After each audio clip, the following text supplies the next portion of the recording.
Our ancestors of long ago lived in a very different concept of the world than the one that we know today.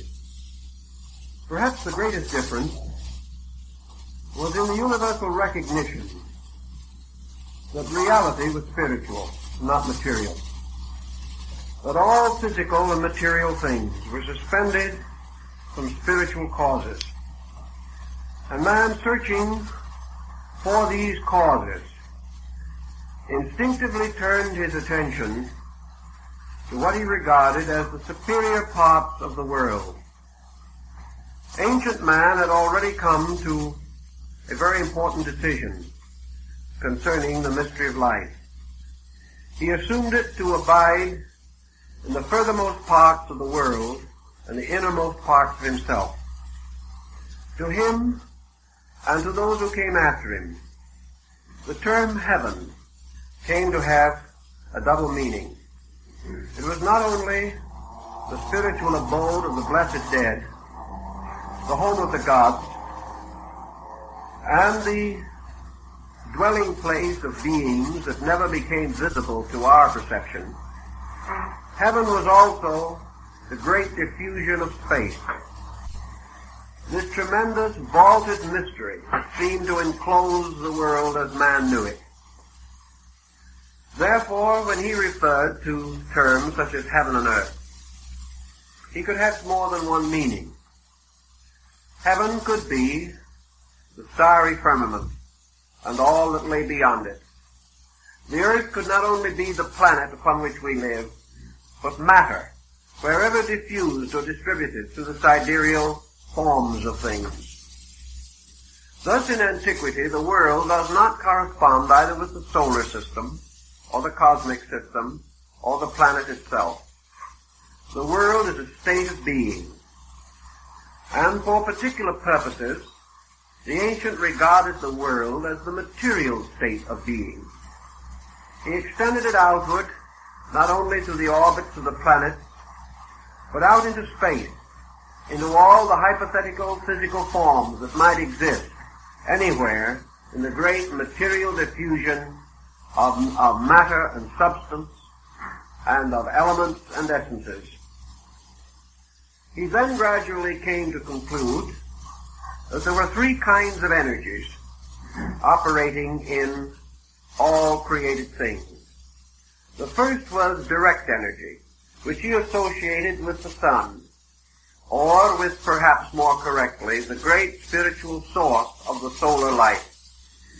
The second was reflective energy, which he sensed as being turned from the surfaces of the planetary bodies, shining not with their own light, but with the light of the heavens.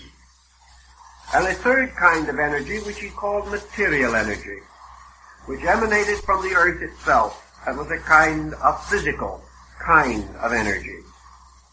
Thus he had three energies: spiritual, psychic, material. And he called the lowest or material energy force. And he considered force to be the dominant factor in the moving and molding of matter. He considered reflective energy, or that from the planets, as formal, or relating to the principle of form, and therefore that all compound natures which are formed are sustained by planetary energy.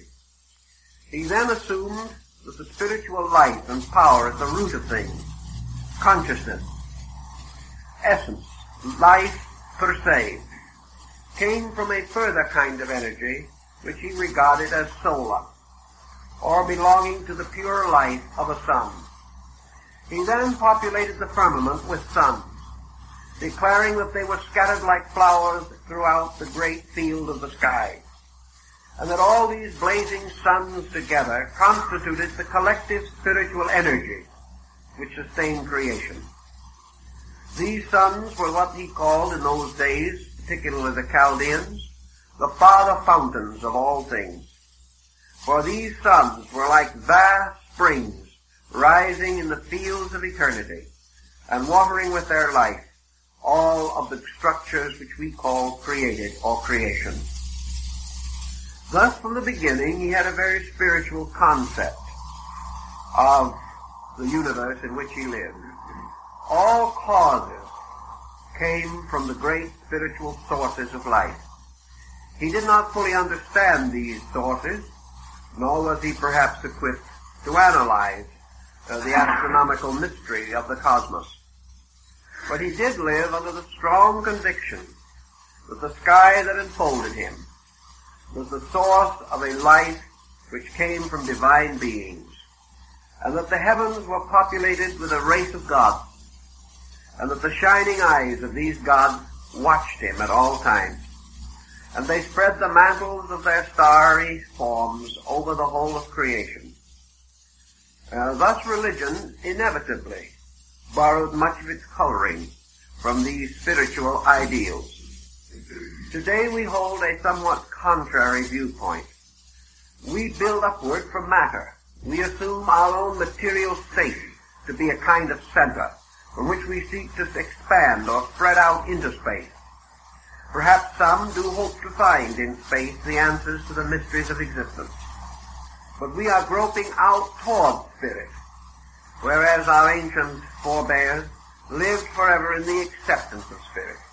They lived forever in the realization that their little life was rounded by a vast spiritual scheme or plan. It was natural that the ancients, possessing as they did so strong and powerful an interest in philosophy, should have gradually organized the primitive opinions and convictions that had arisen in human experience. Thus, by degrees, theories were developed, concepts were formulated to explain the great mysteries of space. These explanations were not essentially very different from our own. We use more scientific terminology, and we have certain calculations to support our opinions. But ancient man did not differ so much from us in conclusions as we might immediately suppose. We assume that he must have been ignorant in comparison to what we know. But as we have said in other talk, primitive man seems to have possessed an intuitive power to grasp at reality. He lacked the words, he lacked the convenient terms and idioms with which to express what he had discovered or what he had felt or known. But at the same time, he has left us, perhaps crudely, but effectively, the record of his contemplations. So astrotheology must include this understanding of space, of the worlds, of creation, and of the laws governing all of these things. Perhaps one of the most complete expositions of this that we have will be found in the religions of ancient India. Here we find astronomer Brahmins, students of space and time, working with the great foundations of knowledge even as we labor today. These ancient Brahmins not only possessed unusual intellectual powers, but a tremendous daring of spirit, which enabled them to evolve and perfect concepts that almost overwhelm us even today. Their estimate, for example, of the length of life of a solar system was so mathematically amazing that we do not yet dare to believe it, yet we have never proved it to be untrue. All of these extensions, mathematical, scientific, rational, resulted in the gradual integration of a great concept of macrocosm-microcosm analogies of the operations of laws on different levels, and the gradual extension or expansion of the things that we know out into the great vistas of the unknown, seeking to conquer that which is beyond our sensory perception with the pure strength of our reasoning and intuitional faculties. So we have some interesting points which they made, which come within the province of our present thinking, and so we will attempt to expound at least some phases of their beliefs on these matters. To the ancient Brahmin, to the ancient Hindu scholar, space was first of all a totality, a unity. It was not an absolute diffusion going on forever and ever. It was a totality without boundaries, as far as we can conceive boundary. It was an allness that was also a oneness. For space, to these ancient people, was the ultimate answer. It was the only recourse of the mind or of the reasoning power in attempting to analyze the existence as we know it. All lines of research, all endeavor, all contemplation, moving from the familiar outward to the unfamiliar, passes gradually into a rarefied atmosphere in which mind and contemplation seem to fail. There is somewhere out there a point or a condition in which the conceivable fades into the inconceivable, the knowable into the unknowable. That which has an existence in time retires into an eternity. And in this great collective concept of ultimates, ancient man established his definition of space. Space was ultimate. Space was unconditioned, for it preceded condition. It was ultimately again unconditioned because it extended beyond condition. All things that exist arise in space and vanish into it again. Thus space, and all that it represents symbolically, is the eternal. It is that which has neither beginning nor end. It has no upper nor lower parts. It has no superior or inferior members. It goes on forever. Every part of itself full of life. Every part of itself germinal and seminal. Every part of itself capable of releasing beings from itself. It is a completely rich, inconceivable kind of earth. An invisible earth in which everything grows. And everything has its taproots in space. For from this one eternal condition, all other conditions must come. Thus this unconditioned cannot be vacuum, cannot even be continuum as we know it. It must be total fullness. Space must be the most complete of all things. There can be no lack anywhere within it, no strange bubbles in which itself it is empty. It cannot contain or consist in vacuum. It is total fullness, total allness, and it is therefore also and continuously the source of every conditioned existence. Thus space and the great field of the sky came symbolically to be associated. Space, however, was more than sky, because we must realize that the ancient did not have a material space. He did not know of space as merely the extension of matter. To him, space was essentially a spiritual fullness. But in his scientific thinking, he was not content merely to use a platitudinous definition of spirit. To him, spirit was not a theological thing. Spirit was actually a condition, an endless, eternal fullness of all things. Spirit was life, total life. Life capable of producing an infinite diversity of lives, but of itself one. Space was an absolute nutrition. Space nourished everything. All things directly or indirectly are fed from space. Because everything that supports life is in turn supported by space. The space is the ever-providing. Space is the ever-benevolent parent. The space spreads itself and diffuses itself so that it is everywhere.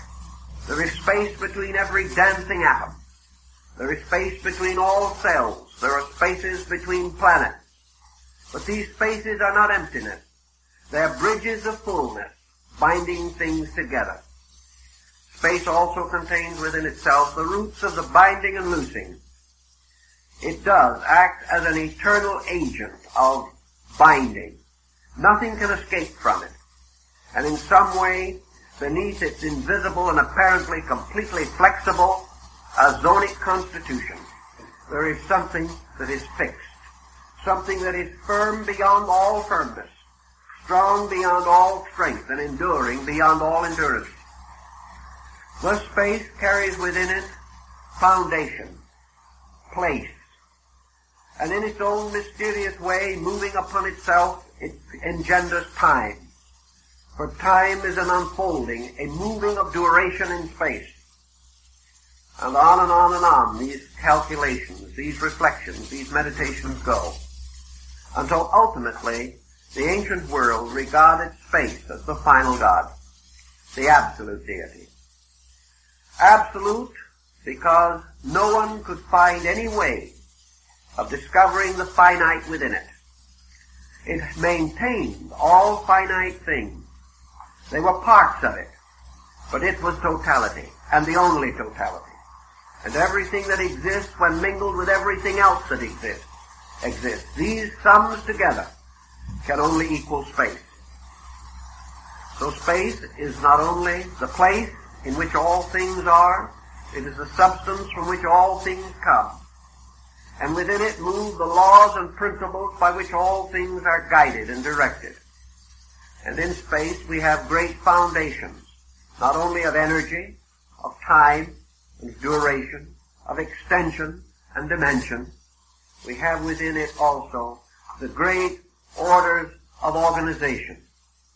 Space is totally archetypal. It contains within itself an infinite diversity of patterns, for it contains every conceivable form, every conceivable structure, every conceivable radiation or pattern or design that can exist anywhere. All the different forms of flower and fauna, all these are forms which have their roots in space.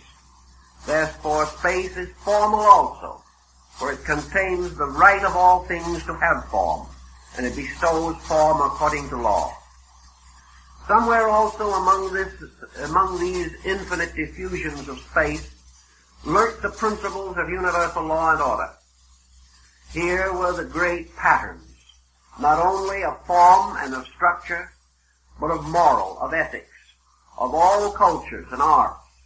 All of the discoveries that man can ever make on any level or any plane must first exist somewhere in the infinite fullness of space. It was quite conceivable, therefore, that this term space had far more meaning than we give to it today.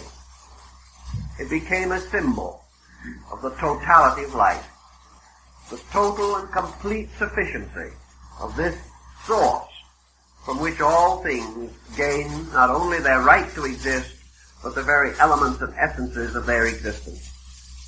Now this space was populated with a concatenation or order of powers. And this order of powers extended beyond any dimension that we can conceive. For just as surely as there is an infinite number of living things upon this earth, so there is an infinite number multiplied by itself of things existing in space. And in space we find the race of the giants, the race of the great divine heroes, the gods who are over worlds and over creations. And the ancient, struggling with his concepts, seeking to determine the way in which all these things operated, came upon a mysterious pattern of septenaries. Everything evolved or developed in terms of sevens.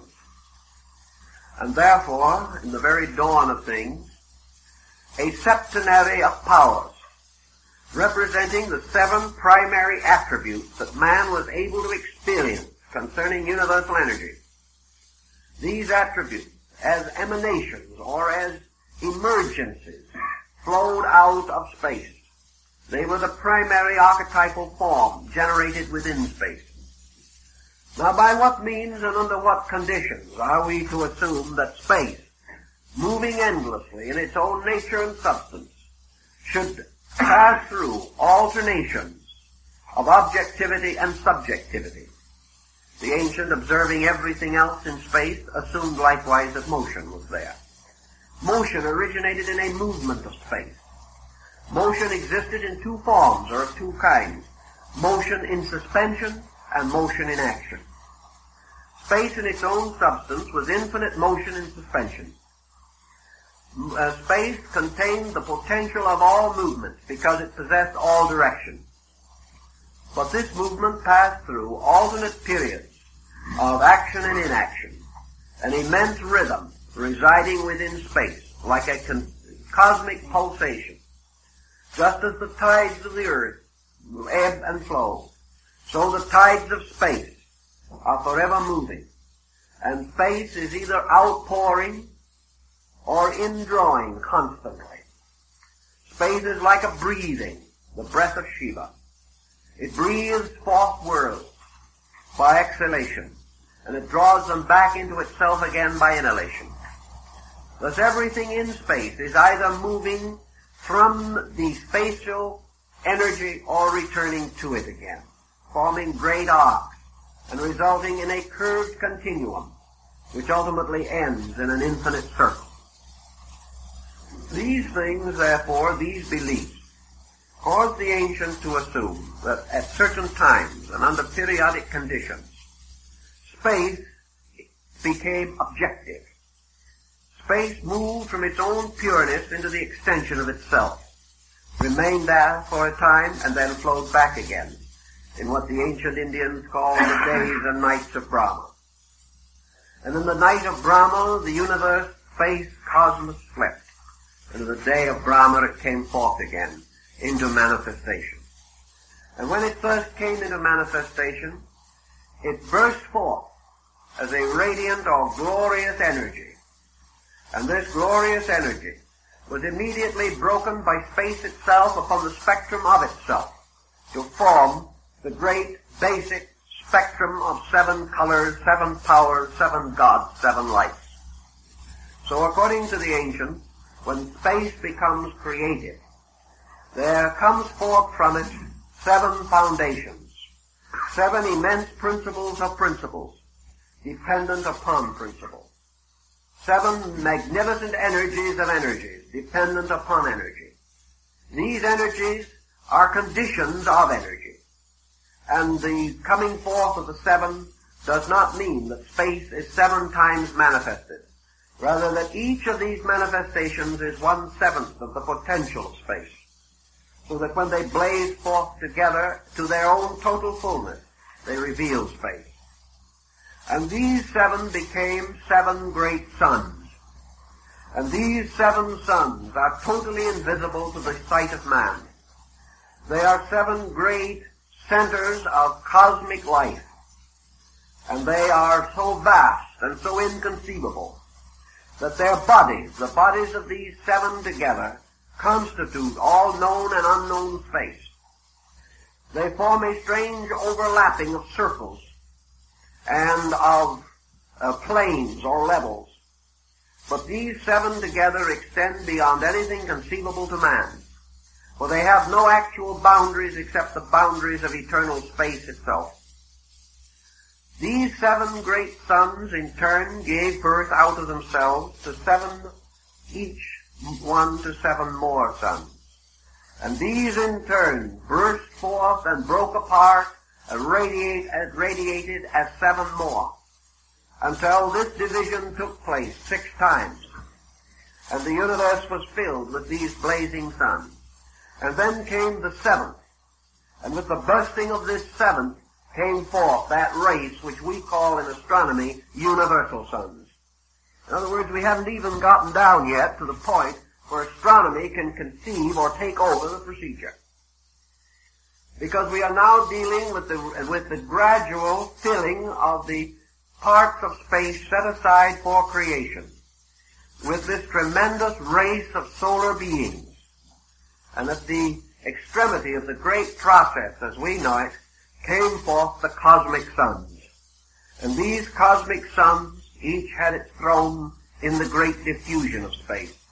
And each of these sovereign cosmic suns existed within the body of one of the greater orders, which in turn dwelt within one still superior to itself, until finally, by retiring upward through this tremendous cycle of manifestation, man returned ultimately again to space itself.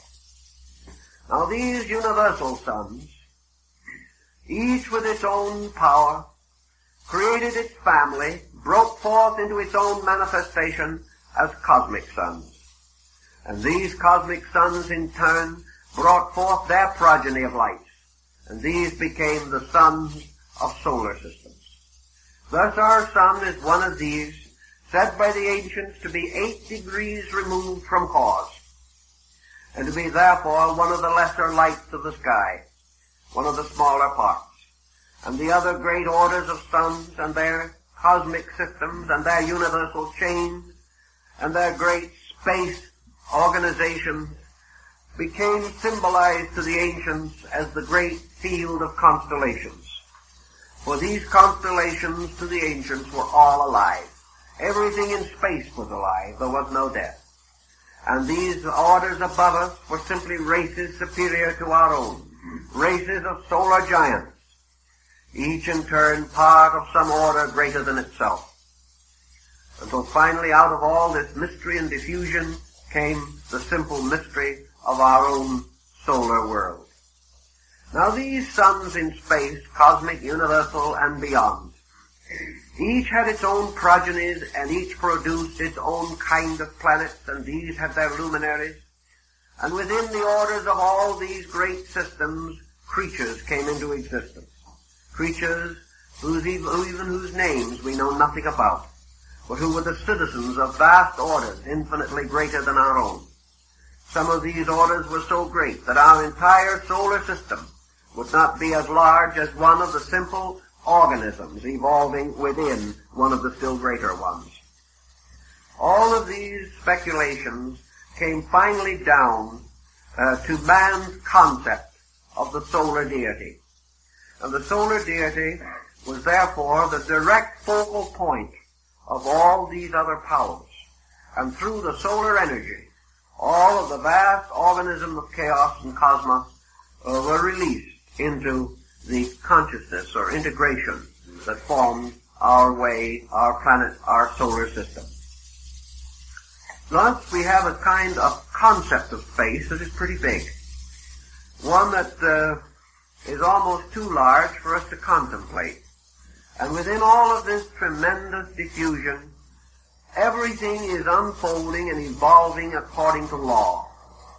And this law is not something imposed from without, but something which is natural to the energies themselves, by means of which this diffusion is maintained. All of these processes obey their own natures, and as each thing obeys its own nature, it becomes the law for those things less than itself, or that exist within its own nature. Thus the purpose of a thing becomes the law of its parts.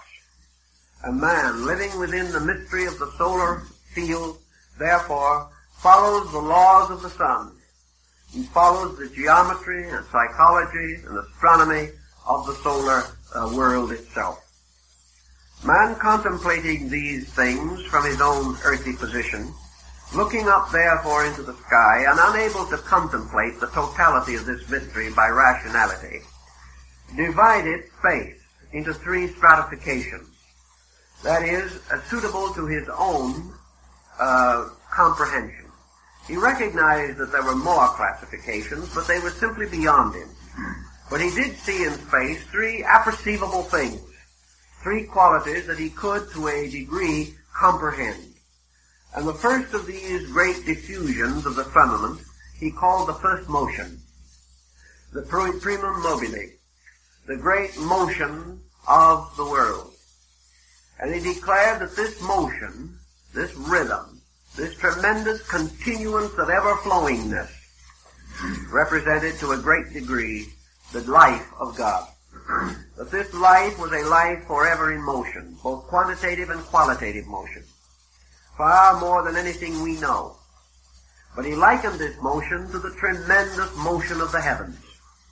He saw the heavens moving about the earth in a great pageantry and eternal processional without beginning or end.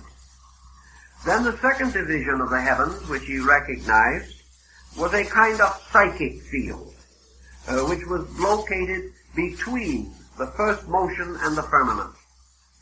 And this psychic field was the seed ground of souls. For as all spiritual things had their life in the first motion, so souls had their life in the first formative processes of space. Souls were therefore the oldest of forms, inasmuch as they were all compounds. composed of a spiritual and a material factor. The third part of this great circle of the heavens, the third concentric layer of it, the one inward and nearest to man, was called the firmament. And this firmament was a kind of wall built around space, a crystalline wall, enclosing within itself the mechanism of the solar system. Therefore, beyond the planets and their orbits were these three divisions of the sky, going on and on and on. And in these divisions were the abodes of the great creator gods. Always these gods dwelt in the heavens, in the firmament, because to the ancients the heavens represented the sphere of causes, the sphere of principles and energies, the invisible from which the visible came. And this invisible was a world of itself, a thing apart, populated by beings that were real but invisible. And to these were given various names, and they were called the gods.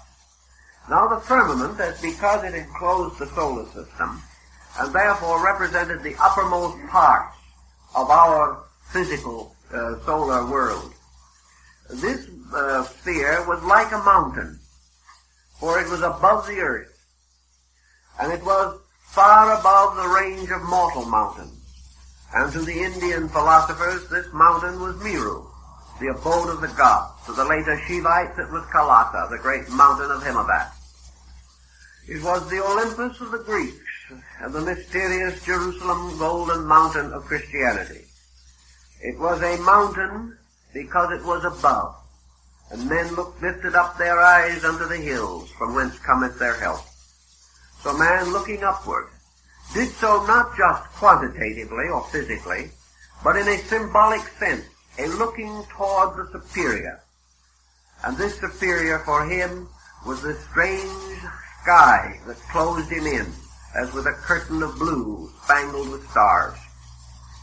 In this process, therefore, we begin to see how the ancients devised their egg of the world, the strange shell of this egg being the firmament, and beyond the firmament another world extending on and on.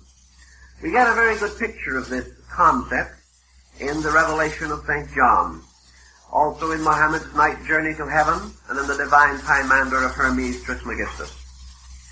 Here we also find it in the descent of Istar through the seven gates of the descent into the underworld, because this heaven abode was separated from the earth upon which man stood by the royal arches of Enoch, the royal arches of the sky, the arcs of the planets.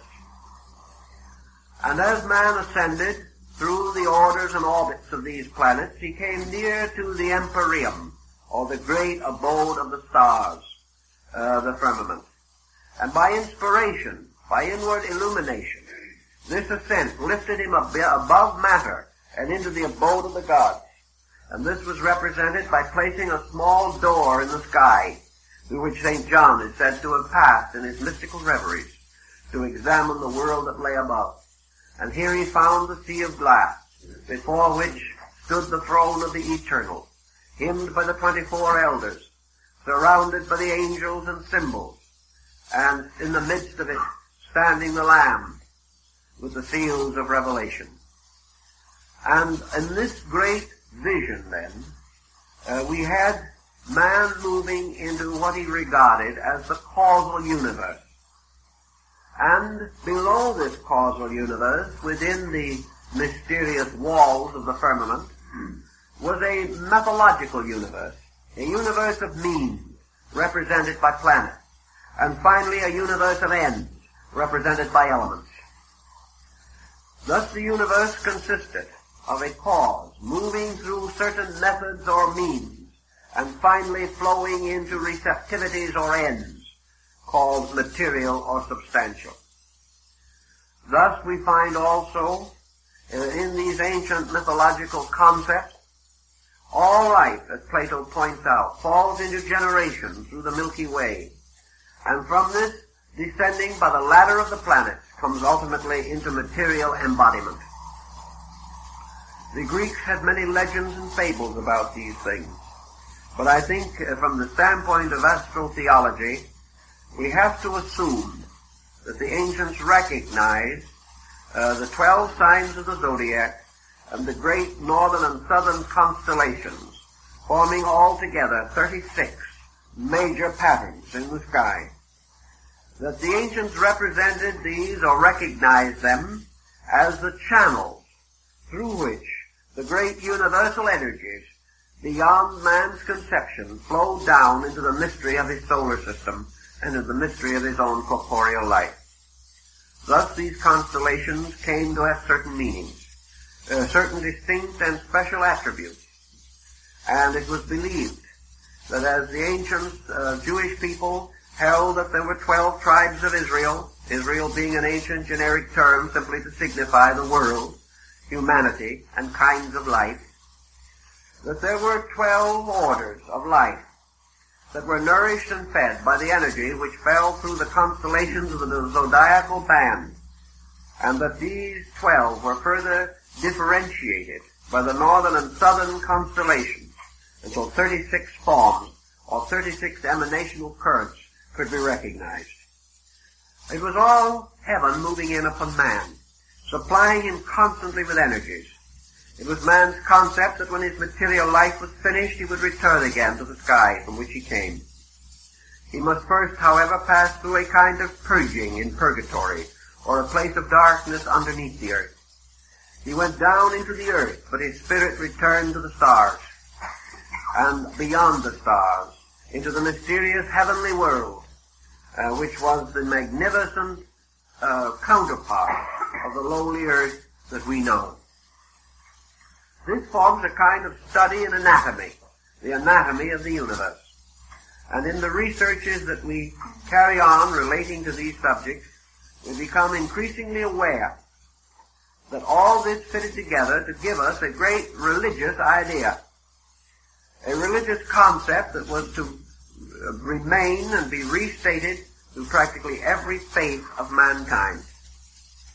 So let us try and examine for a little while the development of the concept of the mysteries, as these mysteries depended upon the constellational diffusion.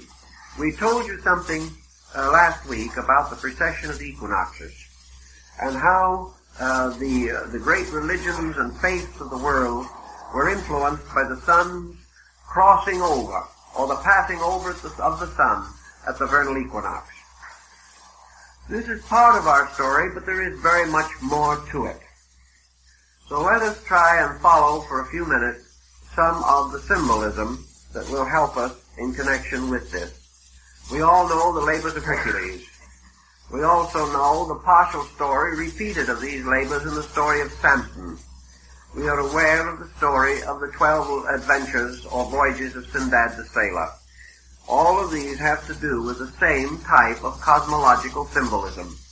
This mysterious 12 returns again in the 12 prophets, the 12 patriarchs, and the judges that judged over Israel. They come back again in the jewels of the breastplate of the high priest, the loaves of the shewbread. They come again in the circle of the 12 disciples, and in all of the different groups that we have.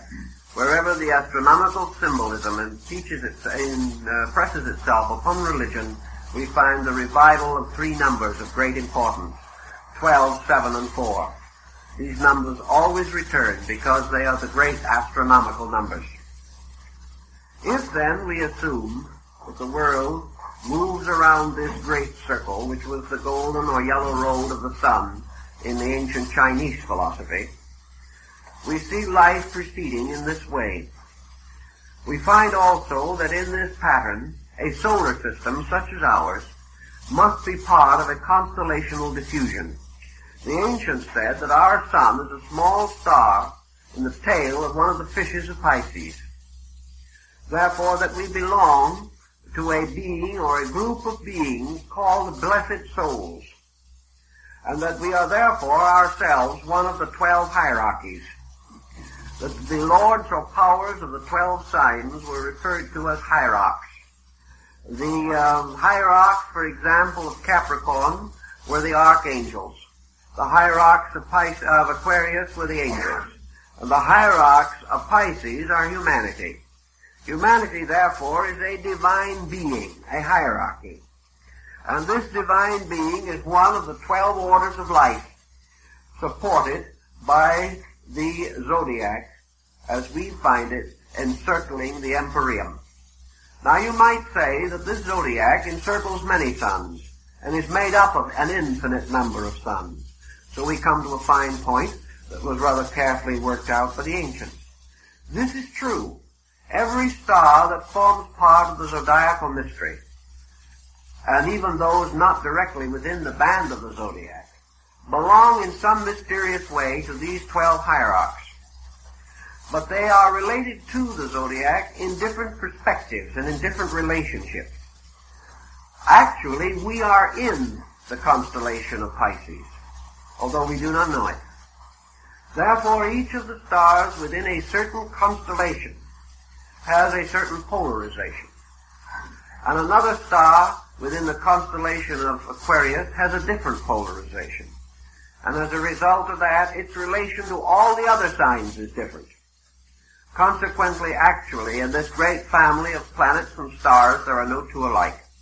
Each one is in a different relationship to all the others. And each one is passing through a great cycle of growth according to the laws governing its own constellational body. For this constellational body is a superior being within which a group of suns exists and have their being. All these divisions were charted and mapped for the ancients in order to give us some concept of the magnitude of the world in which we live.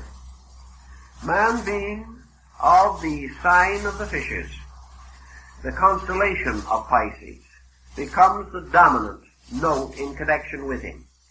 And therefore, as this was the hierarch of the blessed souls, it indicates that within this constellation, regardless of the particular sun involved with its attendant planets, there is a certain kind of growth going on, a growth unique to this particular world, to this particular sphere of growth and development. This growth is the kind of growth that we call evolution. The fact that man and all creatures known to man must attain by a kind of growing distinguishes the hierarchy to which they belong.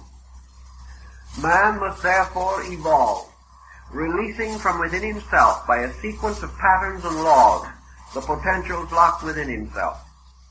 Man is therefore placed in a world of self-improvement, a world of becoming, a world which was not known to the angels, a world that was never experienced by the archangels, because their orders of growth are different from our own. Their way of unfolding is entirely and totally dissimilar. We have therefore this strange world in which we must earn our bread with the sweat of our brow. We belong in a merit system that is peculiar to us. We belong also to a particular type of being which has within itself this great problem of ultimate assimilation. Pisces, or the sign of the fishes, is the end or the last sign of the great zodiacal band. Therefore, it is the sign which has to do with the gathering up of all other signs and all that has gone before. It is a sign that has to do with the fruition of previous labor. It is the sign which precedes the sleep or the rest of the gods. Therefore, it is the sign of the old and the end. It is the sign of things having reached destination, having completed arcs and cycles of purpose. And in this we find man living under the strange principle of retributional law, a law peculiar to his hierarchy, and a law which he must fulfill. Man, therefore, of all creatures, is most strongly and profoundly affected by these laws of karma, of destiny, because they belong to the constellation to which he is a part. And all life growing in that constellation grows by the laws he grows by. But a different group grows under an entirely different pattern of laws. Also, man has another quality derived from this hierarchy, and that is the great compassional factor, the great priesthood. For in a strange way, the sign of the fishes was the sign of priesthood. For it also has to do with that part of the solar system from which the new cycle is to be born. Therefore, that which goes to sleep at the end of humanity becomes the beginning of a new birth in time, a new organization, because it is the end of an old, the binding up of a cycle, the completion of things, the paying of debt, the compensation for all things unfinished, and finally, out of this total completeness comes the engendering of a new order of life, a new way of life. So that in a wonderful way, this sign represents the way of spiritual rebirth into another sphere or another plane of action. The ancients had all these keywords and all these keys and codes by means of which they identified the activities and powers of the different constellational groups. And each star had its way of life, and each constellation had its laws and its governors, and the principles by which it was eternally modified, or eternally advanced in its own destiny. This brings us to another concept in ancient astronomical symbolism, namely that space is full of mind, that all of these great sovereign bodies are mental entities as well as spiritual beings. They are mental energies because the ancients were convinced that the suns were alive, that they were not merely masses of energy, but they were the bodies of blessed gods. And we find this so beautifully told to us in the Emperor Julian's oration to the sovereign sun. These suns, these great centers of life everywhere in space, were conscious, rational beings.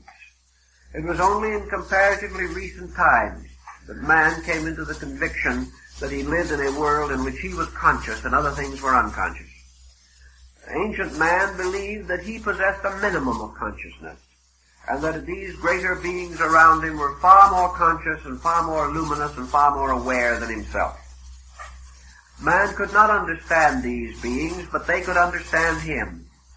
Therefore, the great central suns were centers of understanding, and therefore of benevolence.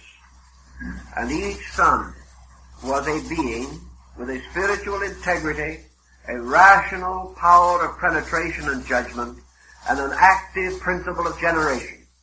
These powers operating together meant that these great beings were actually creatures, tremendous, inconceivable creatures, yet at the same time, like all creatures, possessing sentient powers, possessing a kind of self-knowledge and a knowledge of other things, as man possesses these faculties to a more limited degree.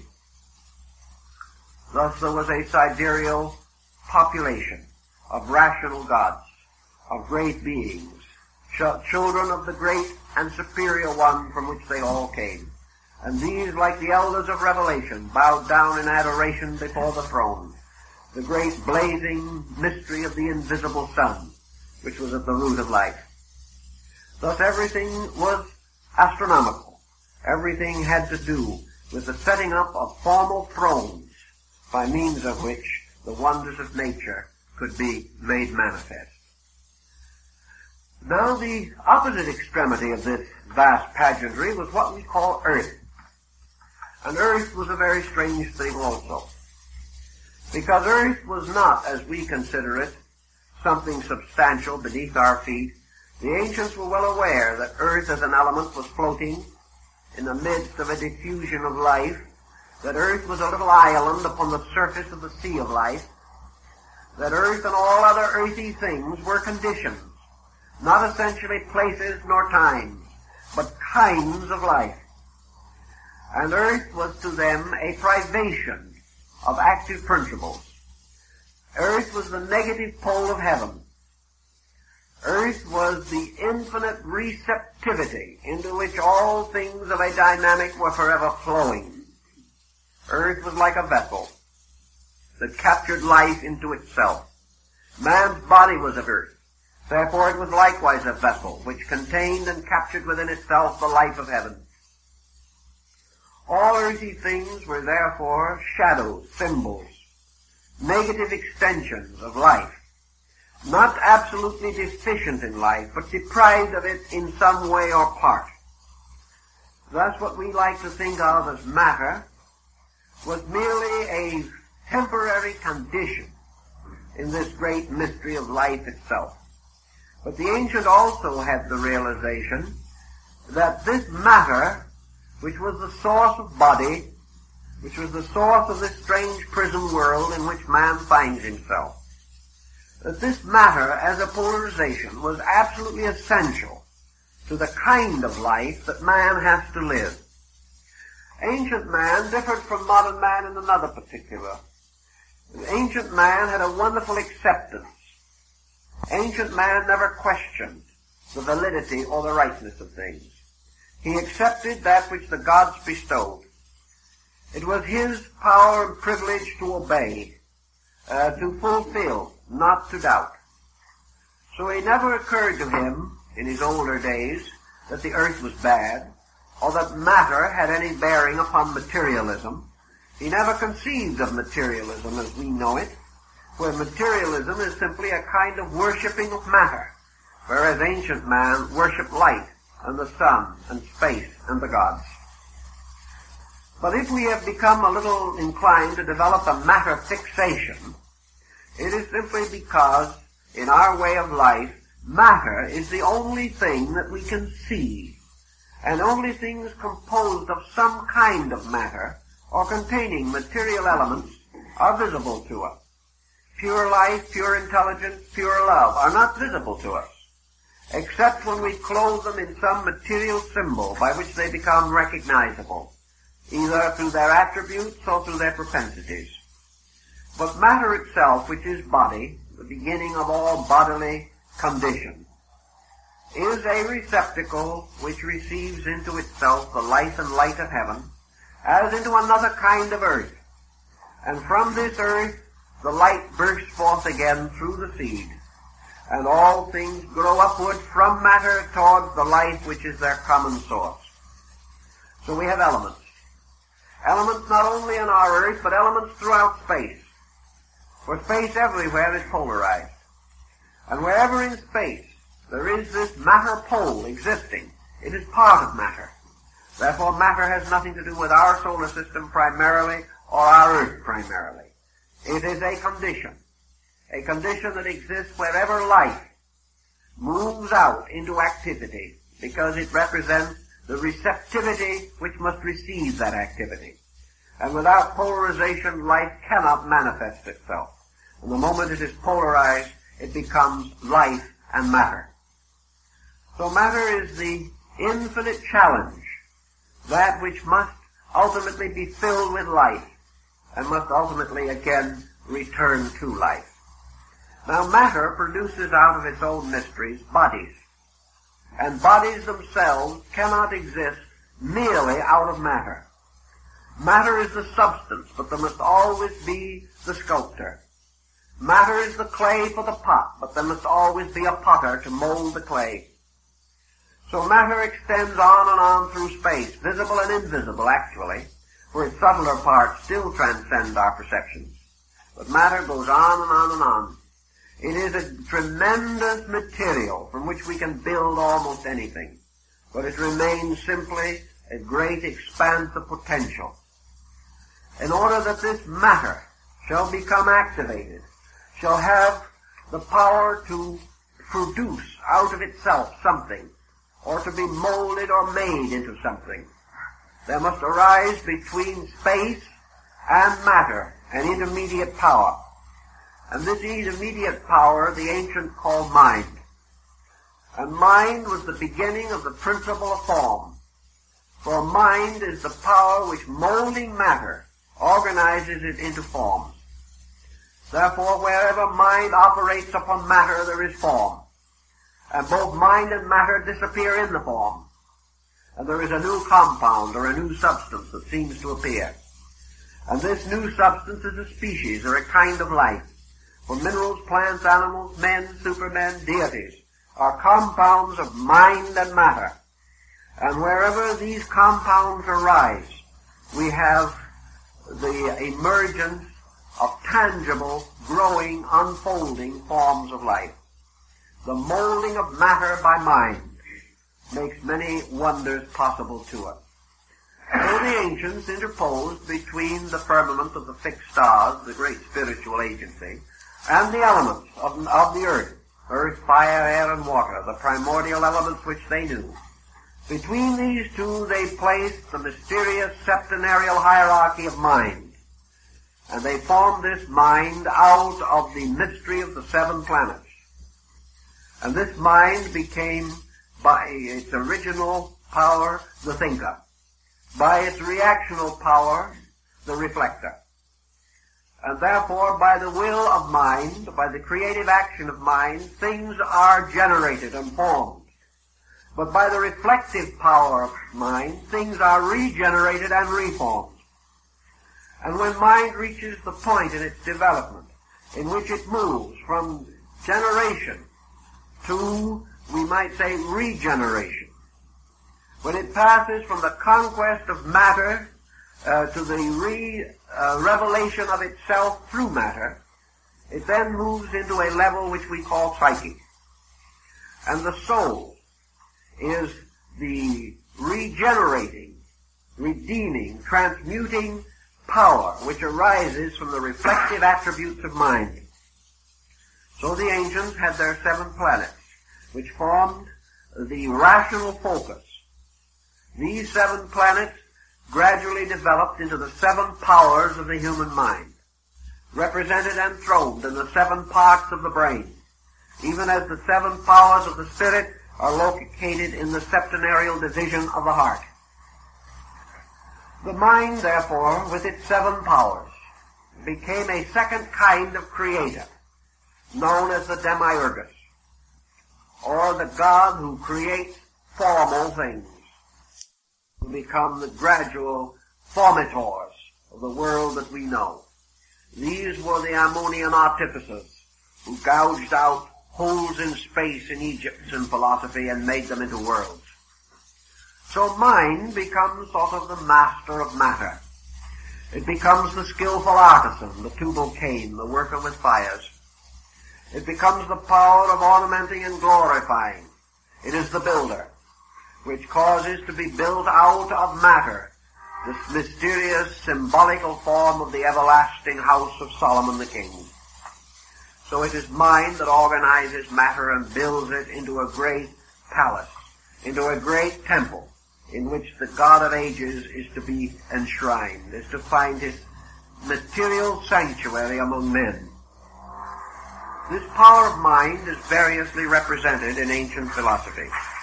But I think that we consider, in most cases, that this power of mind is particularly centered in the egoism of man.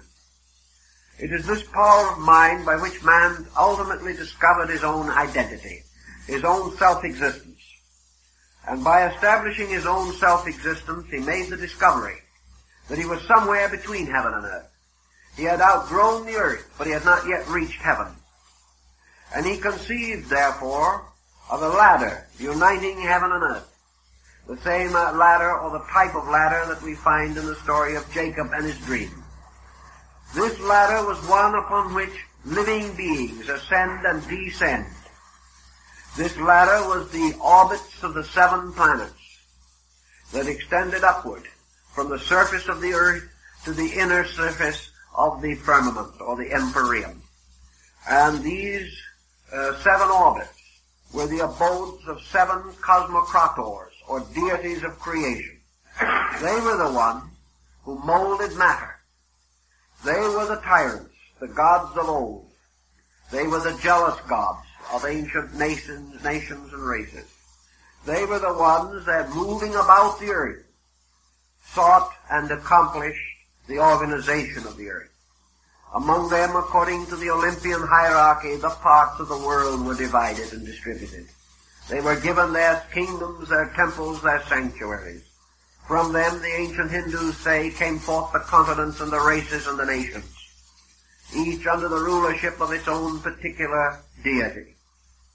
But these deities in themselves simply represent the specializations of the 7 powers of the mind, moving relentlessly but magnificently, ultimately to become the 7 powers of the soul. Now this transformation of these 7 as first appearing, focusing their energies upon matter to produce creation, and finally becoming 7 doors through which creation escapes back into a spiritual state. This strange difference, the descending and ascending powers of these planetary arcs or arches, are represented through the involutionary and evolutionary motions of energy. So in the initiation rites of ancient man, we find this set forth in such symbolism as the hymn of the robe of glory.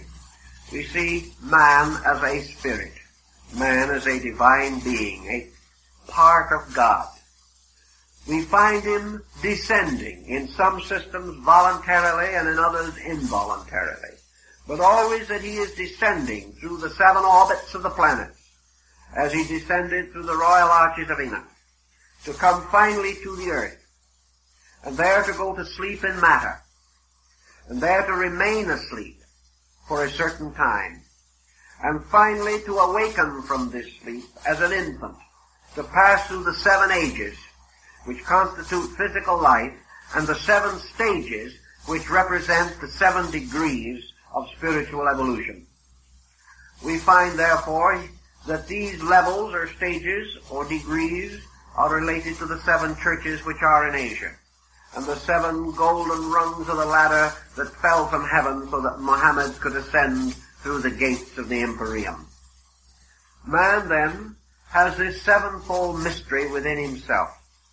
He is ascending through 7 stages of consciousness, and he is returning gradually to the Empyrean, or to the heavenly state from which he came. He ascends through his own growth, through his own disciplines, and through the perfections of arts and sciences, for every labor that he performs is part of this septenary. Every degree of growth which he attains is part of it.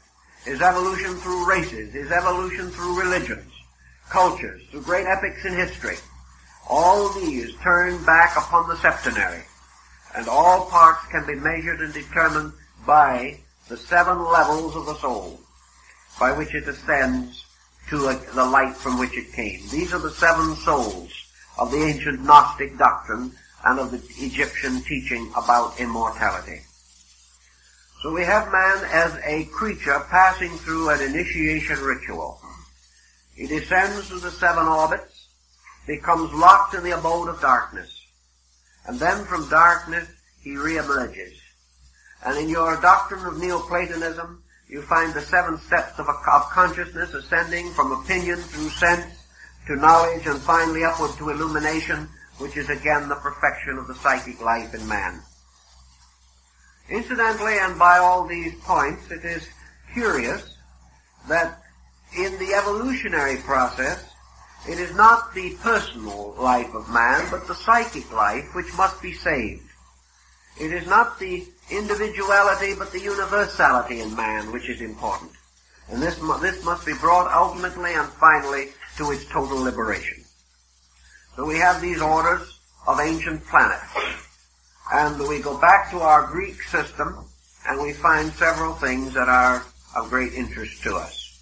In the Greek theology, for example, we find that originally the great God was called Heaven. And this God was called the great Father God. And he was Uranus, the sky deity.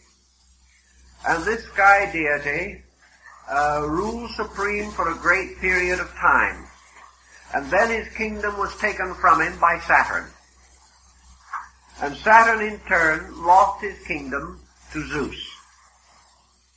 And Zeus, in order to save his kingdom and to make possible its ultimate regeneration, fashioned in a mystery and carried in a golden thigh bone the mysterious infant child Zagreus, or Dionysus, who was to be the radiant personification of the God himself. This deity, Dionysus, was for the salvation of the world, Now let us see what this all means when we start to develop it.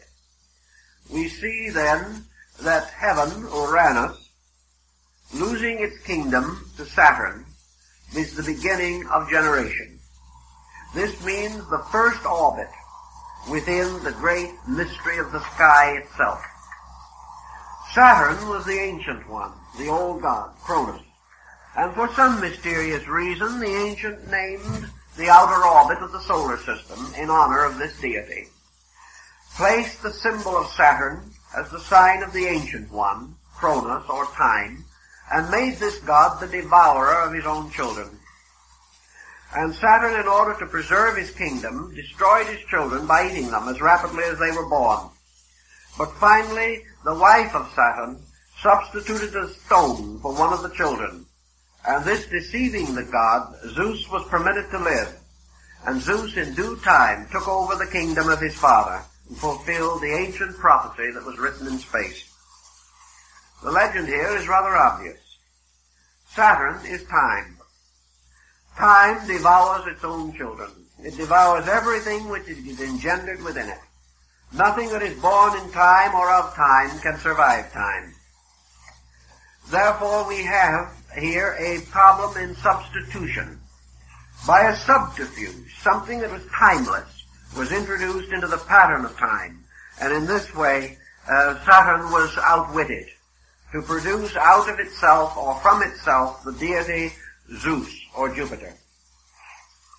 Now let us go for a moment and remember that our ancients were not concerned with mere physical phenomena. What did Saturn represent? Saturn represented to the ancients supreme wisdom. Saturn was the ancient power that must ultimately also devour everything less than itself. Therefore all things that are born from wisdom must ultimately be devoured again by wisdom. This was the strange, abstract, contemplative wisdom of meditation. This was meditation from which things are born, but to which all things must return again. This was a kind of consciousness which engenders, but holding and possessing, always forces the thing which it has created to return to itself again and be dissolved. So Saturn, representing the beginning of creation, also becomes the symbol of death. For everything that is created must die. And everything that is born of the race of the Volsung in the Nordic mysteries is destined to the tragedy of the Götterdämmerung. All the heroes of the world must die, because they are the progeny of death. So anciently Saturn, or Cronus, was represented carrying the scythe of death, sometimes represented as the reaper, and often as an aged person, often as a skeleton. Saturn was then the devourer, the ultimate. Saturn was the beginning of motions which in themselves must end. Saturn was the beginning of separation, which is itself the supreme illusion, and must lead ultimately to the end of its own existence. So Saturn plays many parts, often apparently in complete conflict with themselves, but always there is one underlying principle underneath, and that principle is that Saturn is strangely both beginning and end. Saturn is the hope and the end of hope. Saturn is death, and Saturn is everlasting life, depending upon the direction of the motions. For the ancients believed that from the rings of Saturn, souls were cast back into the empyrean or space. Saturn is the graveyard of all things, but it is destined, according to the Chinese, that all the earth shall someday be a graveyard. Everything that is mortal comes under the power of this Saturnian principle that is the absolute tyrant. And yet by another mystery, one child escaped the destruction. One child could not be devoured by the god. And what was the symbol of this child? Why did Zeus survive? This is a very interesting and knotty problem in Greek philosophy and Greek metaphysics. But it seems that Saturn gave birth out of himself to one principle that could defeat himself. And the nature of this principle we have to find in the very processes of contemplation. For in the meditational mystery, there is in the state of illumination that power which can escape death, the power that is born of death but comes to eternal life. There is in the composition of all things that which is born but cannot die. This mystery is the mystery of the soul itself. For the soul is the only thing that has a beginning in time, but an eternity of continuance. Such was the Greek concept, inasmuch as the soul, outgrowing the mystery of life, was alone capable of the experience of immortality. Zeus survived the strategy to destroy him, and in time became the master of the kingdom.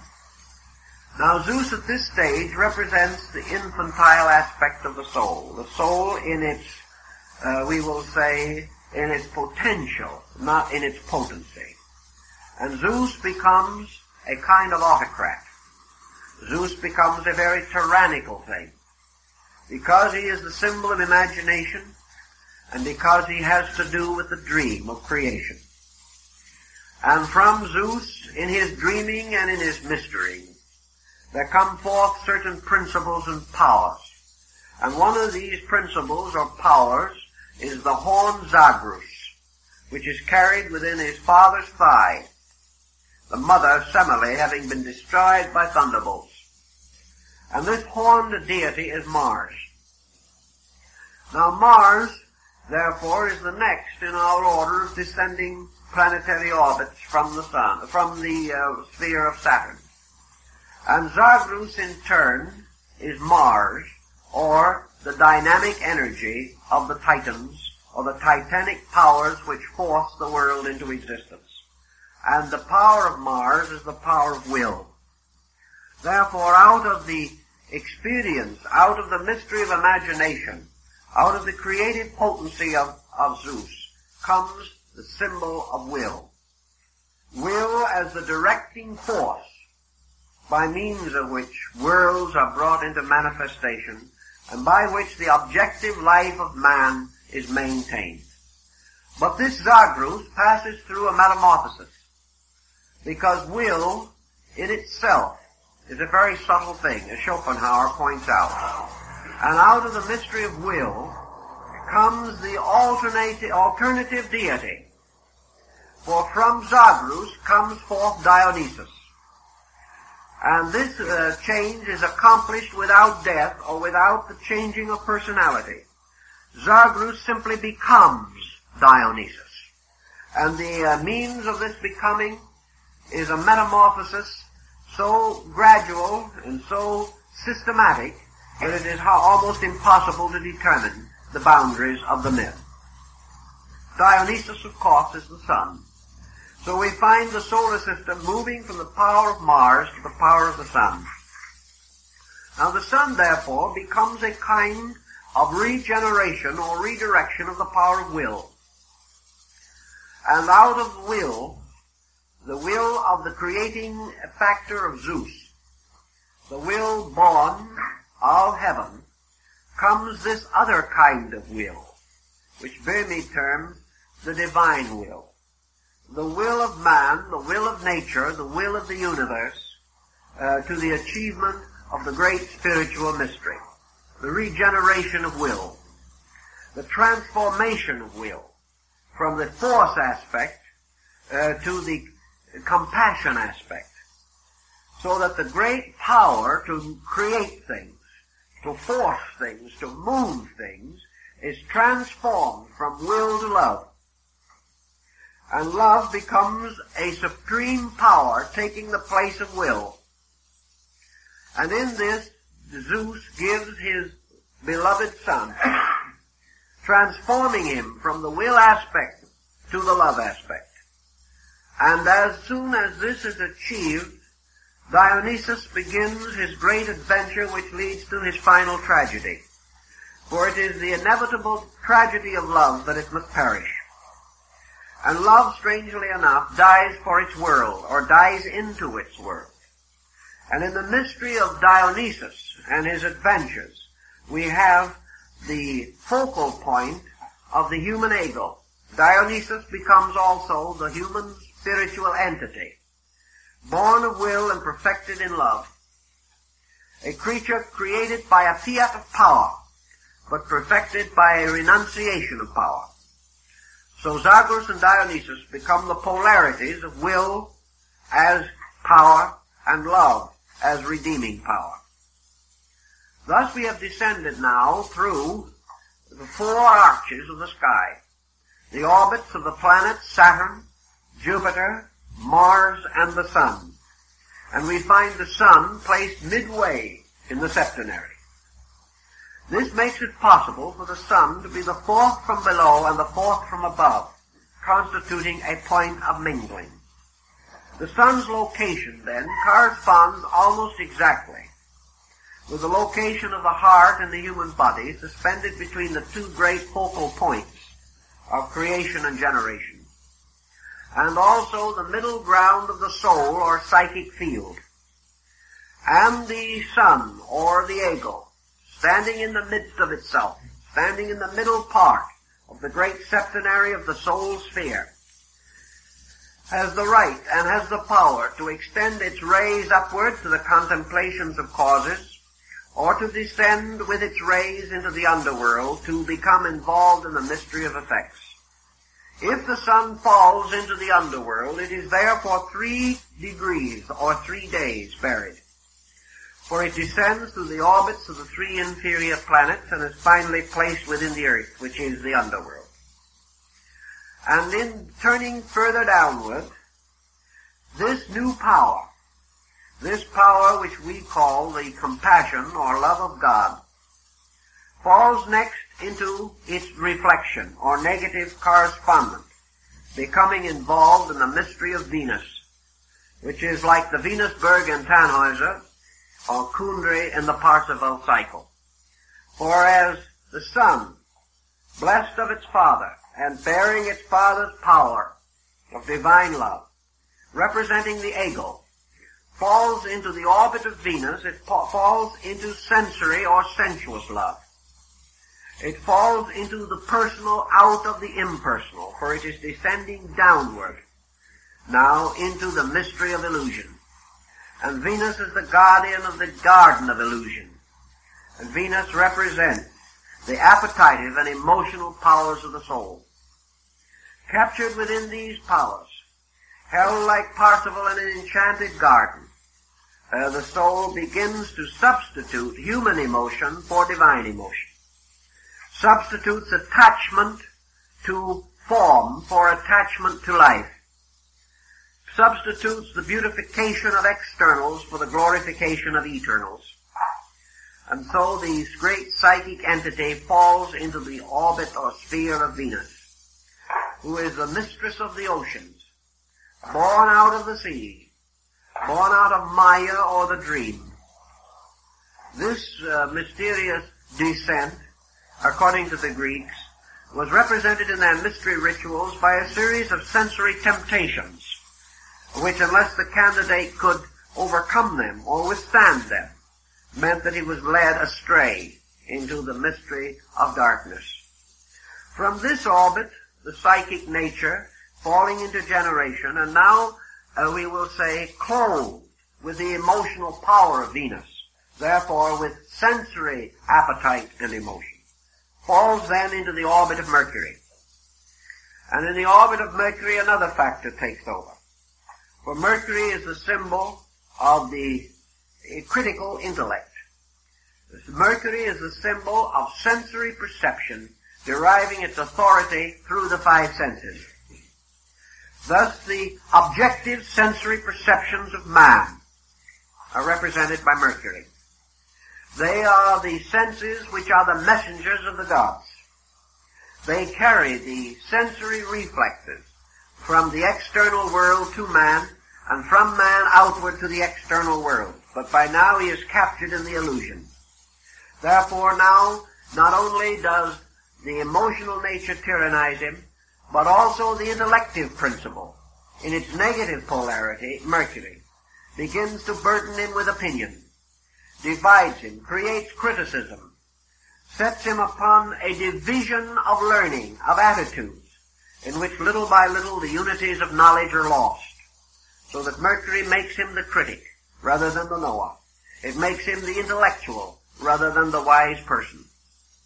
And having become invested and involved, therefore, with the powers of the sensory illusions, the generating or incarnating soul falls into the orbit of the moon, which is the last before the actual embodiment or the final descent into matter.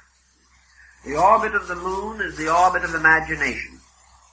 Imagination, supported and sustained by sensory perception and the amatory principle of Venus, closes in upon the individual, limiting the soul more and more to a kind of life that emerges only from within itself, or as the ancient Greeks said, placing man totally under the tyranny of his own interpretation of things. For imagination creates the world we live in. We do not live in a world as it is, we live in a world as it seems to us. Every neurosis, every bitterness, every defeat in our own nature colors our concept of the whole world. And as our own disillusionments increase, as our own vitality decreases, the world closes in upon us as a terrible or hateful thing.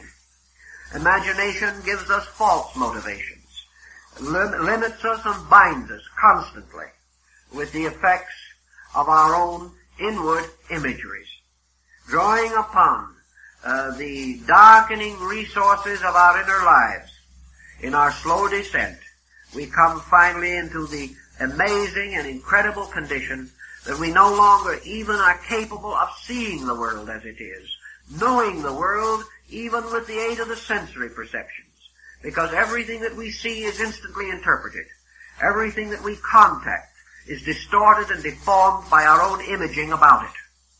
And so we finally land in a kind of personal universe in which each individual creates his own world in spite of the world he lives in. And instead of being a citizen of the earth, he becomes only a partisan within his own tiny world. The world, perhaps, of himself alone, or of his family, or of a few limited ties.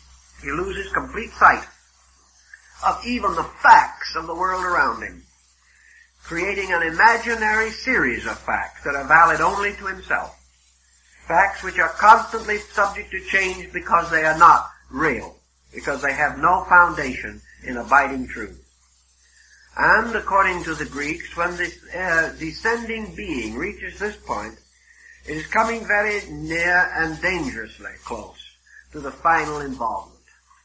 For the material world, which we call the earth, is surrounded by a kind of humid atmosphere. Thales was one who developed quite a philosophy of this humid atmosphere. But having reached downward now to the orbit of the moon, the soul is swept down into the humidity of the earth. And this humidity closes in upon it as water upon a drowning man. And once, as Heraclitus points out, that this humidity captures the descending being, it intoxicates it. And the peculiar fetid aroma of death, which is on the earth, the strange world earth which is made of the rotting of things, as the ancients said, that as life crawled out of prehistoric slime and mud and the elos of the primordial sphere, so the earth itself is a strange kind of humid atmosphere like that in a hothouse, where we have the smell of the earth and the strange steaminess of it. And the ancients said that this was a kind of atmosphere which, when the soul becomes immersed in it, acts like an intoxicating liquor. The soul becomes drunk or intoxicated, as we find in the myth of Cupid and Psyche, where Psyche, having been immersed in matter, can no longer walk straightly, but walks with a strange twisting motion, staggering about. This staggering of the soul in the humidity of the earth was said to lead it finally to the point where it drank the waters of Lethe and passed into total unconsciousness concerning its own nature or its own substance. And in this unconsciousness it is born into this world as a physical being, born unconscious. Not only born unconscious, but doomed to remain unconscious. Not only through the childhood and infancy, but into maturity and old age. Because consciousness, truly, must have escaped in some way from this humidity of earth. And if it does not escape, it is never able to express itself. Thus man, even in his maturity, carrying on the projects of his living, advances by staggering, advances in a strange circuitous route, advances like the crab, making one step forward and two sideways, never straight, because the soul is intoxicated by matter, and it wanders about, unable to extricate itself from the fumes and from the strange purgatorial mists that rise from the earth. Of course, this is the symbolic story as told in the mysteries, but the point of it is rather obvious, that the being once enveloped and enmeshed in the substance of body is locked within it, and being thus locked within it, struggles desperately to escape, but cannot find any way out of body. This was the beginning and end, essentially, of the doctrine of Socrates, was that man must discover a means of rescuing his own being from the strange humidity which we call ignorance. Ignorance being the strange property which intoxicates the soul when it enters into the sublunary sphere which we call the earth. So having brought the soul now downward in the mystery ritual, down the rungs of the ladder, we find man completely locked, yet with all this locking bearing within himself all the powers of the hierarchs from which he has fallen, also containing the mystery of the orbits of the planets through which he has descended. He has been locked for the 7 deadly sins, or the negative poles of these planets. He must now unlock them by developing the 7 cardinal virtues of the soul. He must ascend once more through the 7 churches which are in Asia, and he must open the 7 seals of revelation, and he must learn to understand the Vedantic mystery of the opening of the 7 chakras, or symbols of soul release, by which man ascends again into the abode from which he came. To make this ascent possible, the ancients say that institutions were set up in the world. And these institutions were in every case, in some manner, reminiscent of the universe. The temples of the ancient gods were built in the forms of constellations and of worlds. And the great forms that were used throughout were either the forms of man himself, representing in his structure, as Leonardo da Vinci points out, the measurements of the cosmos, or the great canon of rules by which the merits and values of all things may be estimated. Man himself, contemplating the productions of nature and the productions of art, is stimulated, according to the Greeks, by the dawn of memory. In other words, he must first of all activate the lower faculties of his own consciousness. From the moon he gained imagination. Imagination, by its abuse or misuse, cast him into matter, causing him to look downward, see his own reflection in the pool, and like Narcissus, perish trying to embrace the likeness of himself. But man ascending must ascend back through these orbits by transmuting each of the energies and making the destroying powers the redeemers. He is able to do this because within himself was placed the blood of Dionysus. He contains within himself the life of the solar mystery. And because he possesses this, he is potentially capable of overwhelming or overcoming the creatures that guard each sphere all the way back to the world from which he came. Man is greater than the angel. Man can escape because by nature, origin, and substance, he is superior to the thing in which he is captured. If man had been created in or differentiated from any one of those 7 levels, he could not ascend above it. But because he was created above them all, he can be restored to his own natural destiny. Because he was enslaved rather than created, he can be liberated rather than annihilated. Thus, that which is within him, being superior to the world, cannot die with it, but can be rescued or separated from death by the mystery of the ascent of the ladder of the 7 stars, the jewel of the 7 stars of Egypt, the mysterious ladder rising from the tomb of the Egyptian priest, upon the rounds of which ascends the Binu, or bird of the soul. So man's locked within matter, finding locked also within himself the 7 lights of the candlestick, and the 7 mysterious angels before the throne. He discovers that within him are the 7 powers which imprisoned him, and each one of these powers, through cultivation, becomes a liberator. Therefore, man, to redeem himself, must redeem the 7 powers of the planets.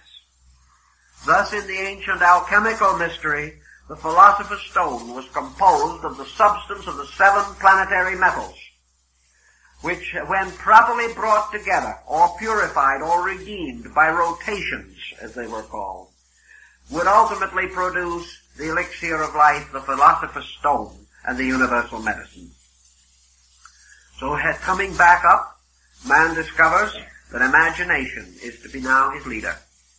He must redeem imagination. And this redemption of imagination is perhaps one of the labors upon which man has worked from the earliest periods of history. He has been trying to use this strange formative power within him to ennoble rather than to destroy. He has sought to escape the pit that we are in today and make out of this neurotic instinct the great creative agent, the magical agent of liberation, as Paracelsus described it. For imagination is the thing that makes it possible for man to dream that he is better than he is. Dream that he is able to achieve. For everything we have fashioned and created in this world was first in the imagination of man. And then by building a foundation under dreams, he advanced the common cause of his kind. So the purification and redemption of imagination causes man to first imagine and then comprehend the magnificent integrity and order of the universe. He sees himself as a god. He sees himself as a divine creature, and is moved by this vision to become like that which he desires to be. So out of imagination then comes what the ancients would have definitely called a certain sensory organization. And on the level of this sensory organization, we probably can place the whole structure of science. For here, with the mind's lower faculties under the rule of Mercury, man begins the integration of his world.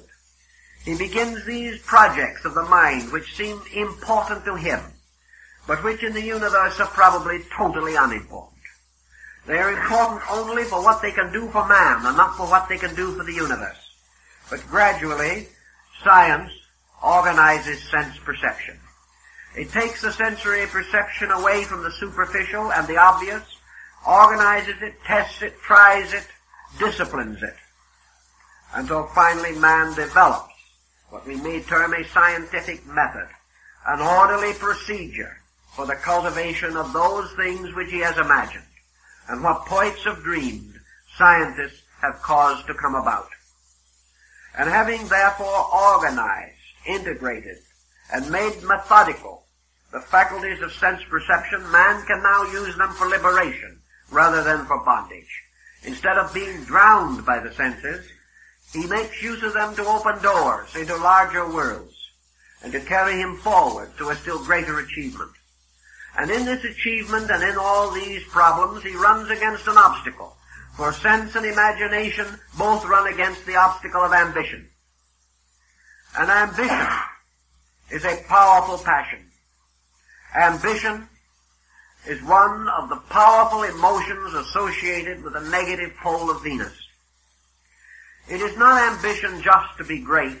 It is this ambition which is the true passion of the soul, by which it is driven. And this driving of the soul by emotion leads it first to disaster and finally to redemption. For it is the redeeming, regeneration of the emotions, by means of which man slowly emerges into a world of friendship instead of a world of fear.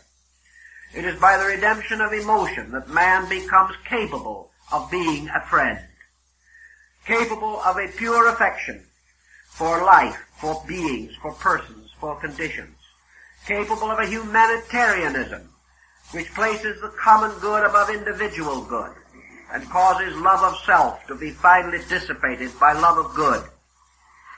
And so by degrees man takes love, which once bound him to his own ego, and uses it to release his skill, giving benevolence to knowledge, giving depth to illusion or sensation. For finally these factors all contribute to the elevation of man and the ultimate improvement of the total structure of human society. Man then returns once more to the level of the Dionysian estate, which is the orbit of the sun. And here man finally exhausts those things for which the sun stands. For the sun not only represents the source of life energy, but because it is a center of light in a field of light, it represents the primary factor of individuality. Individuality is the root of egoism. Individuality is the power of the individual to see himself, know himself, and determine for himself. So this individuality, which was once a passion to be separate, gradually leads upward in its redeeming course until it reaches itself and comes back again to the level of ego existence in the concept of the perfect human being. The individual who has carried self as far as self can go, and having so achieved, and having brought self to its human destiny, the individual must go on beyond self. Man, having achieved the orbit of the sun, according to the ancient rites, had attained his potential humanity. He had transformed this potential into a potency. He was a human being. Until he has made this ascent and achieved this end, he is not truly human. Therefore, he must attain his humanity by passing through the cycles of the mysteries. The lesser mysteries being of those planets which are below the orbit of the sun in the ancient system. Having attained, therefore, to the substance of his own existence, man is instinctively and immediately moved by another consideration. The moment we become fully aware of self, truly aware, we must become aware of the relation of self to other things. A man having attained to selfhood discovers that it is not the end, that it is not sufficient that man should be alone. It is not good for man to be alone. It is not good for the individual to simply be himself, even though that self may be a rich and luminous experience. So man continues to expand upward into the heroic state of the Greeks. And in the heroic state he comes again into the influence of Mars, now upon the ascending order. For of the order of heroes are such as Achilles, a mighty warrior, Odysseus, a strong and brave man, Hercules, slayer of the Nubian lion, and many other wonderful and magnificent adventures. Mars, therefore, now represents a new kind of energy introduced. And it is this kind of energy which causes the individual to ascend to the heroic state. That which was the martial principle of aggressiveness now takes the form of man's dynamic determination to overcome the egoism in himself. He becomes the armored warrior, like St. George of Cappadocia, the warrior who must slay the dragon of his own ego. He becomes, therefore, the overcomer of beasts. He becomes the cleanser of stables. He becomes capable of capturing the girdle of the Amazons. One step by step, he achieves the heroic state, the hero represented by the man of spiritual action. Now, the man of spiritual action is the one in whom this action is both dynamic and internal. It is the action which is great enough and strong enough to break the tie of the ego. And so, like the mysterious story of Alexander, the hero cuts the Gordian knot, and in that way escapes the confusion which binds and holds the ordinary mortal. The heroic state, then, is the state of the redeemed Mars, for it makes the hero of the world. It makes the conqueror who conquers not with the sword, but with the light of truth. It is the individual who has the supreme heroic power to conquer self, and to take the sword of swift detachment and cut low the mystery of illusion. It is consequently this strange conflict of Siegfried the Dragon Slayer. It is the hero self now, as the armed and plumed warrior, who turns upon illusion, and with the pure power of the heroic consciousness overcomes it.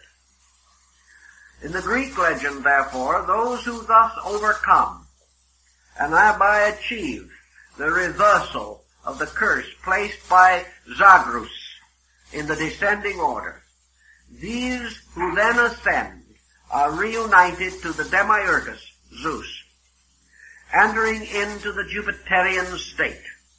And the Jupiterian state in the ancient Greek system or symbol was the state of true or universal mind. Here the individual begins to take upon his own consciousness the mind which is above ego. This is the higher monastic mind of India, the mind that transcends thinking as we know it, so that it becomes what the ancients call the legislative mind, the mind that begins to seek for and gain identity with the law. Thus, the mind on the level of Zeus is mind consciously identified with universal law, for it is by law that Zeus brought forth the world, and it is by law that man folds up the world again and puts it away. It is this power in himself by which he is able to penetrate the world and to achieve identity with the laws that govern it, and in so doing to attain the deific state of the higher Eleusinian rites. Thus, this is the law, this is the type of mind that is the pure reflective mind, the mind which in the descending arc objectified to create the world, and on the ascending arc subjectifies to experience the power above the world. Thus it becomes the abstract or creative aspect of mind. And having thus accomplished its destiny as mind, it returns to the father whom it first outwitted, and that is Saturn. And it stands upon the edge of the mysterious world over which Saturn governs. And man, as a being, comes finally into conflict with the ultimate adversary, time. He comes into contact with the ultimate thing that says to him, you must either be created and die, or you must escape creation if you would live. You can rationalize, reason, and create with the mind, but still you will die. The mind will grow tired, the mind will grow weary. And there will be gods that will take away your kingdom, no matter how wise you are. As the wise Greek once said to Croesus, the richest of kings, who said, "I have more gold than anyone in the world." And the stranger said, "Yes, your majesty, but a man with better iron will take it all." And no matter how far we go, according to the Greek cosmological concept, we come finally to the arch of Saturn, where the keeper of time and eternity awaits us. Man, to elude Saturn, or to evade, or to fulfill, or to pass through this mystery, to escape from it in some directional manner, must therefore face the mystery of death, the mystery of time, the mystery of existence. For all of these things hang like pendants upon Saturn's splendor and emaciated structure. So man finds that he approaches Saturn, that the reaper is there to gather all that belongs to itself. And as Saturn is the father of generations, and is the one from whom all the 7 mysteries of existence are suspended, Saturn can claim them all, take them back one by one. And only that which can survive the loss of the 7 parts of the personality can survive. So the aspirant, the dreamer after the mysteries, then comes to the realization that the only way he can save his life is to lose it. That the only way that he can gain everlastingness is to free himself totally and completely from the illusion of existence. This would be equivalent to the Buddhist nirvana. This is equivalent to the absolute samadhi of the higher Vedanta. Actual consciousness on the Mahaparinirvanic plane. So here the being has to make the great decision of the total renunciation of all the things that Saturn can claim. And Saturn can claim everything that belongs to us, including ourselves. But the thing that Saturn cannot claim is that which belongs to Uranus, the lord of the sky. For Saturn is the son of Uranus, and he cannot claim the father's part.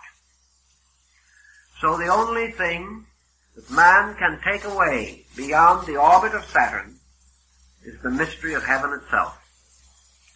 And in the Eastern tradition, this means that at the gates or on the mysterious rings of Saturn, all forms, physical, mental, psychological, must be dissipated and cast back into the great reservoir of substances from which worlds are fashioned. The only thing that can go on is pure heaven, which means the pure, unconditioned consciousness of man. This consciousness then returns to the great Father of all. And from the great Father, Uranus, it is restored in due time to the mystery of the constellations. And it comes into another life above the firmament.